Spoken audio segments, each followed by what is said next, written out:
Hello everyone, my name is Lee G. Waldrop. I am a health professional just like everyone here today. I am also an international board certified lactation consultant, which is what the letters IBCLC stands for. I have been certified for about 3 years now, and I am now working for the lactation department of Northside Hospital. I have gathered you all here today for this lesson because our exclusive feeding numbers have decreased or have gone down, and my goal is to increase everyone's knowledge about the benefits of breastfeeding with the objectives that at least 75% of you here today will be able to identify at least two conditions new moms may struggle with when attempting to breastfeed, and also at least 90% of you will be able to remember 3 benefits of breastfeeding. And now, for a little fun, we will get to know each other. If all of you can get in pairs of 2 with the person next to you, and use the little whiteboard and marker provided that is in front of you, write your partner's answers to the following questions. What is your name? How long have you been working for Northside? Can you tell me a condition new moms struggle with when breastfeeding? And what is a benefit of breastfeeding? Now that we have our answers, you will take turns to introduce your partners to the class out loud.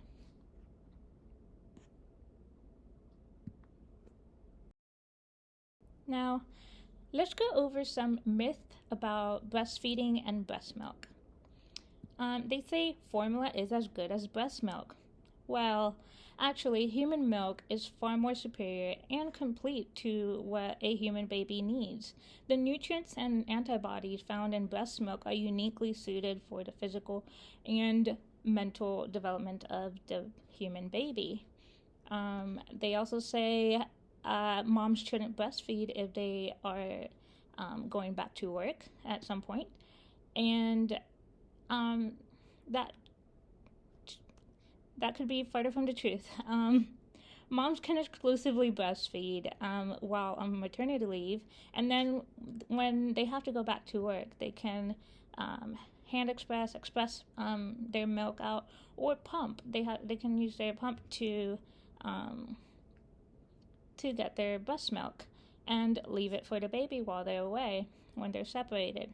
Or if babies have formula during that time, when mom is away, that is fine. And then when mom comes back home and gives the baby their breast milk, that is fantastic. At least we want some milk, some breast milk, rather than none. And it's better to have a little bit than nothing at all. They also say mom's diet need to change when breastfeeding. Well, there is actually no special breastfeeding diet. Mom will produce good milk no matter what she does or what she eats. So they also say when moms are sick, they should not breastfeed. If mom is sick, it's more than likely the baby have already been exposed. So breast milk will actually more than likely provide the baby the antibodies needed for a less severe illness. And we'll talk more about that later. So encouragement is key. More myth on breast milk and breastfeeding is moms cannot drink or smoke while breastfeeding. Well, of course it is recommended for mom to not smoke or drink per se. We recommend nobody to smoke, really, but if mother smoked, it is okay to breastfeed. Just don't do it around the baby or with the baby. And for alcoholic drinks, it is okay to occasionally drink, and we'll cover that later too. Another myth is moms do not produce enough breast milk, or that smaller breasts produce less milk than larger breasts. So, first, milk is produced on demand, and we'll also cover that a little bit later. But as mothers are able to exclusively breastfeed twins and even triplets, um, but they need that confidence and support from those around her. Second, the size of the breast does not matter. It does not mean that smaller breasts produce less milk.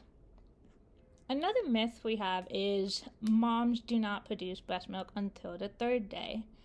Well, in fact, milk is already in the breast when the baby is born. So, actually, like some women start leaking during their pregnancy. And this milk is called colostrum, is the first milk that is produced by moms, which is supposed to be in less quantity than when the milks come in.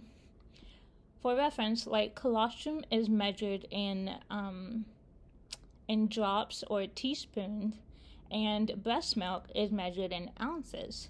So that tells you, the colostrum is going to be a less quantity, but is actually very nutrient dense, and they only need a little bit to be enough for the baby. Now, study shows that breastfeeding could have prevented an estimated of 595,279 deaths in children from diarrhea and respiratory conditions. Another estimate is 98,243 deaths in women from ovarian cancers and breast cancers and type 2 diabetes. Breastfeeding could have also prevented 974,956 cases of obesity in children annually. And last but not least, breastfeeding could have prevented 1.1 billion in costs for these preventable mortalities.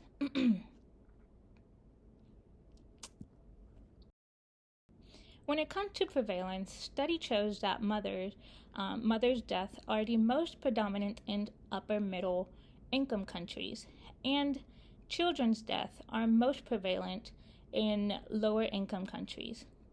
Now, with this in mind, let's see what our next slide shows. Here in this map, we can see a map that reveals which country breastfeeds the most.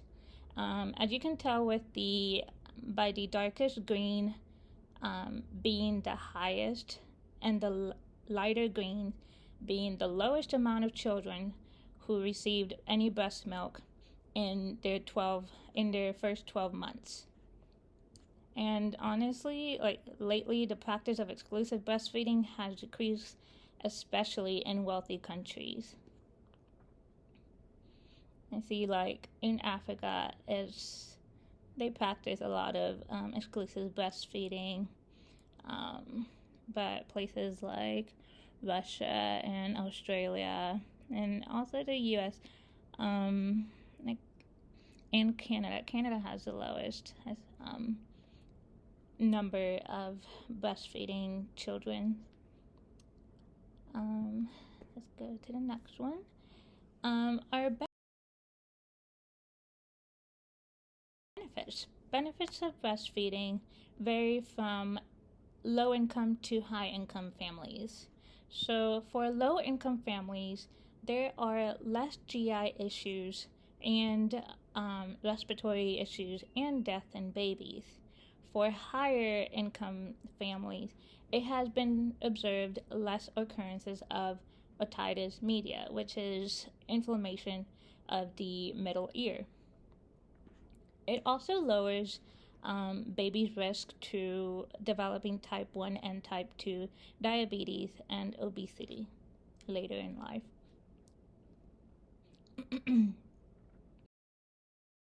more on the benefits, their breastfeeding offers higher protection against childhood leukemia, and it improves the baby's IQ. Also, in mothers, it decreases the likelihood of ovarian and breast cancers. Also, decreases the development of type 2 diabetes and promotes weight loss.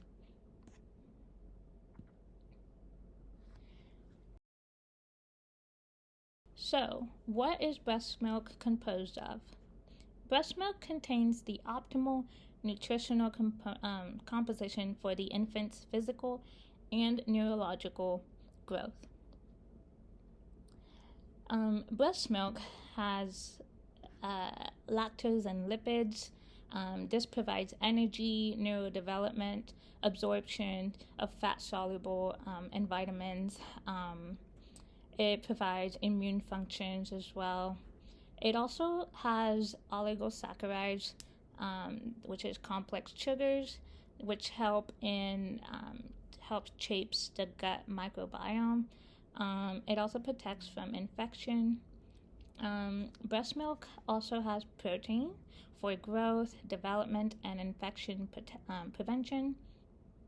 And there are over 400 different proteins present, such as essential amino acid, antimicrobial, lactoferrin, and lysozyme, immunoglobulins, IgA, IgG, and IgM.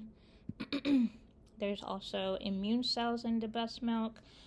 This helps with the baby develop an immune system.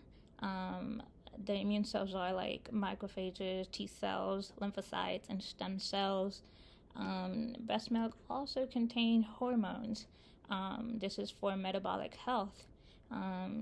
Hormones like leptin, ghrelin, adiponectin, and insulin like growth factor 1.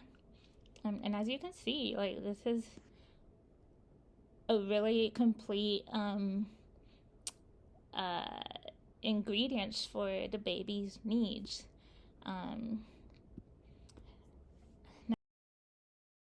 Now, in this diagram, we can review the benefits that comes from breastfeeding for mother and baby. So, as we have gone over already, remember that breast milk is rich in nutrients with fat, lactose, protein, oligosaccharides like sugars, immunoglobulins, immunomodulating factors, immune cells, and hormones. It also provides protection for both mom and baby, and as we can see here in the diagram, it helps moms with postpartum bleeding, type 2 diabetes, ovarian and breast cancer. For babies, it provides protection from necrotizing enterocolitis. It shortens the stay, like for preterm baby or for low birth weight baby, it shortens the stay in the hospital. It decreases risk for respiratory and GI and ear infections. It also helps with neurodevelopment, and it decreases obesity and type 1 and type 2 diabetes and leukemia. Next, we'll learn about the phases of milk production. We have the first phase called the secretory initiation. This can happen between the 16 weeks pregnancy till 4 days postpartum. The breast milk is actually called in its colostrum. Leakage may happen during pregnancy with this, and it is recommended to, they can collect it. It is recommended to breastfeed or pump as soon as possible after birth, not before birth, because it can initiate the pumping or the stimulation of the breast can actually initiate the contraction, the birth of the baby. So it is not recommended to do that before the natural, delivery like delivery process, it is just good to just collect it if you can, with a spoon or something, and immediately breastfeed or pump after the baby has been born.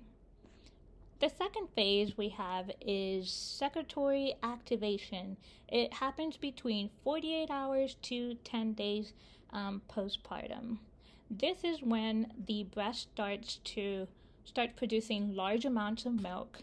The color of the milk changes from yellow to white, and engorgement happens. This is when it is recommended to feed the baby on cue. Then we have the third phase, and that is maintenance. This is the duration of that breastfeeding takes. Breast milk is produced by supply and demand, and it is important to encourage mom that if separated from the baby, she needs to pump just as frequent to continue that supply. And as you know, as milk leaves the breast, the breast produces milk. So that's why it's supply and demand. So the more mom practice exclusive breastfeeding and breastfeeds their baby, the more milk they'll produce. The fourth phase is involution. This is the end of breastfeeding, where there's possible volume loss of the breast and possible presence of striae too. And now for barriers. Sorry. It is important to overcome barriers such as negative experiences. We have the social, mental, and physical, negative experiences. So socially, like, there's no designated place to pump or breastfeed outside of home, like at work. Mentally, there's embarrassment. Moms experience negative connotation from those around her. And physically, breastfeeding can cause that negative experience of pain, mastitis, inflammation of their breast, or infection of their breast. The poor latch and feed can be really painful for mom too. A fussy baby will also affect them, leading mom to believe that they are not producing enough milk for baby, that baby is still hungry after them feeding their baby. We also have factors such as obesity, smoking, depression, HIV positive. These have also undermined breastfeeding around the world. And then last but not least, we have the breast milk substitutes marketing.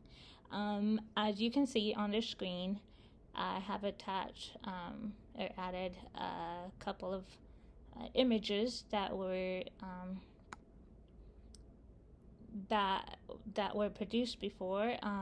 These were articles insinuating that mom's allergies would be passed on to babies from the breast milk. Articles that would hypen up formulas, the breast milk substitute, which they're actually made up of cow's growth hormone, unlike breast milk with human growth hormone for human babies.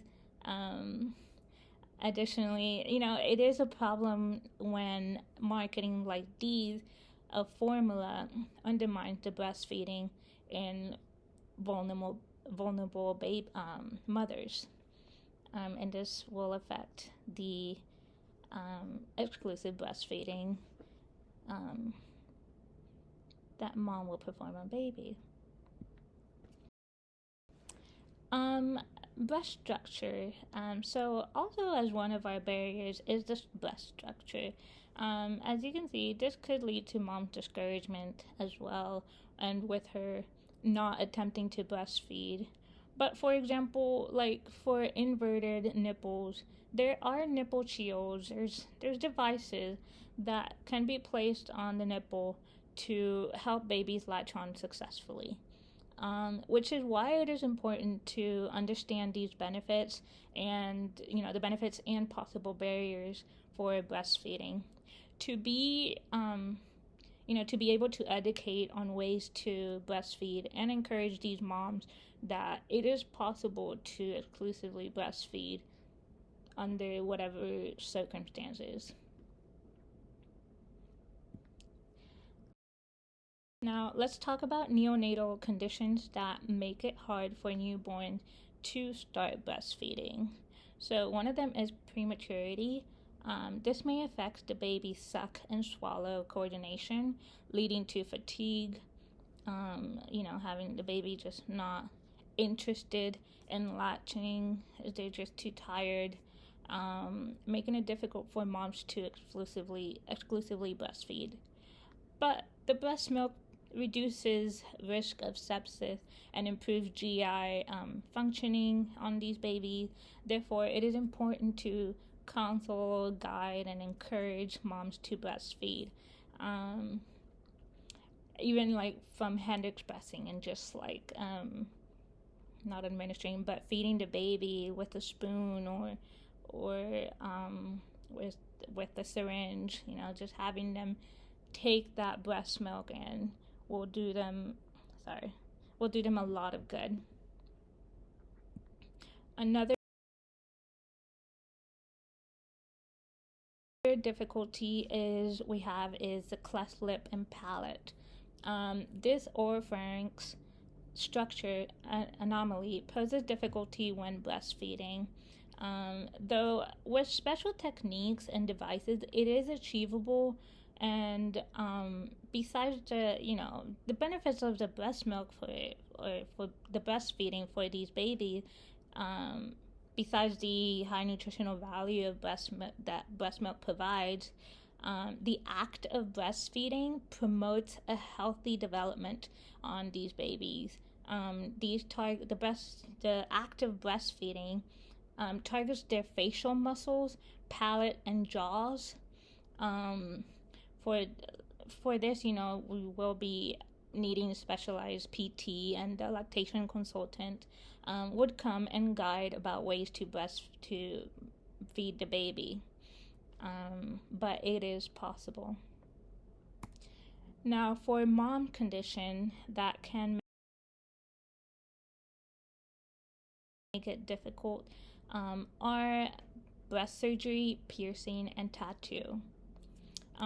Because of possible damage to tissue and nerves and duct system, they are still able to breastfeed, just a little bit more harder. They'll need more guidance, but it is possible. The only exceptions are those with complete mastectomy.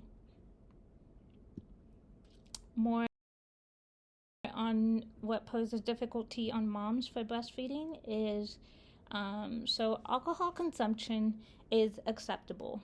It is recommended to do so occasionally and moderately. If having a drink, wait 2 hours before breastfeeding or pumping. Also, the moms who smoke can breastfeed. Smoking should never happen while breastfeeding because it does increases the risk for sudden infant death syndrome, also known as SIDS.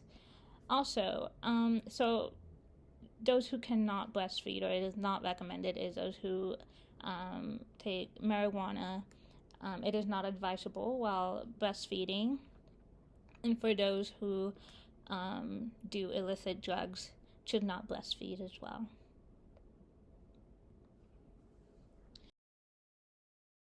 There's also conditions like HIV where breastfeeding is acceptable. When there is no access to breast milk substitution. COVID-19 and the flu, influenza, they can still continue to breastfeed, but practice good hygiene and cover the mouth.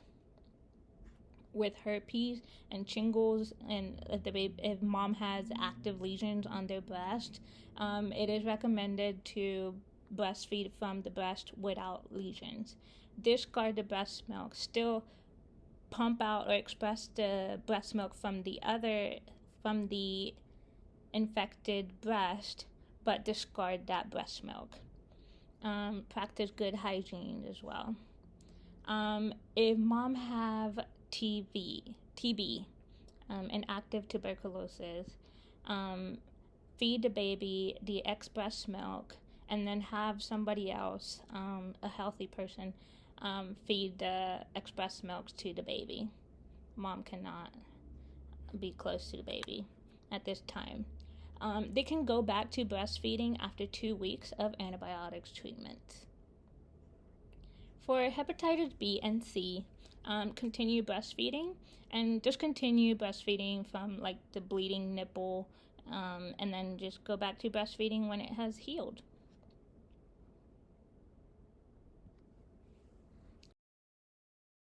So, ways we can help our new moms to exclusively breastfeed, by providing emotional support and encouragement, educate, guide, and counsel, provide educational videos and resources, pamphlets, encourage peer support, encourage them to look for other moms, breastfeeding moms, new moms, and form a group to encourage each other, to support each other. Order a lactation specialist consult as well. And now, let's play bingo. So,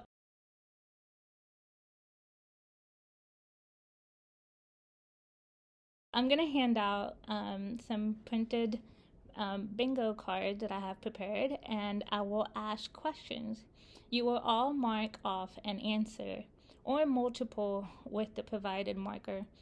Also, as you know, the first one to mark off 4 in a row, horizontally, vertically, or diagonally, wins the game. So, lastly, we're going to assess what we have learned today. I want you all to answer each question and I'll bring up the questions on the screen. But I want you to answer on the provided little whiteboard and marker that I have provided, and show me the answers by raising up the whiteboard with the answers so I can see them. And I will reveal the answers for each question as well after each question. So, we have breastfeeding reduces blank in newborns. We have obesity, GI illness, respiratory illness. Correct. Second question. Breastfeeding may be difficult, but doable for blank.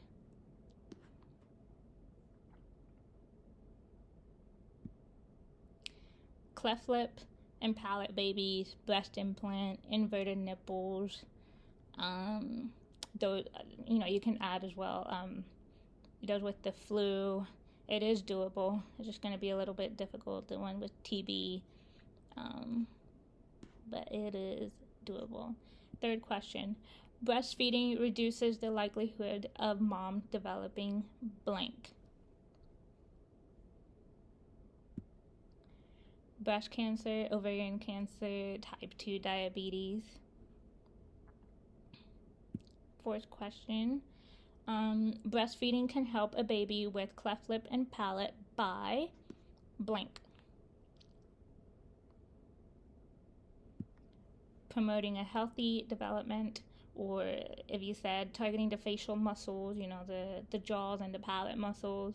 Correct. Fifth, breastfeeding is beneficial for the blank and blank growth of babies. And that would be physical and neurological growth of the babies. Good job, guys. To end our Is there anyone that can tell me 3 benefits to mom and or baby from breastfeeding? Perfect. Thank you everyone for joining this lesson, and here is my contact information on the screen. For any further information or question that you may have, please contact me. You can reach me there or in my office upstairs in the 2nd floor by the elevators.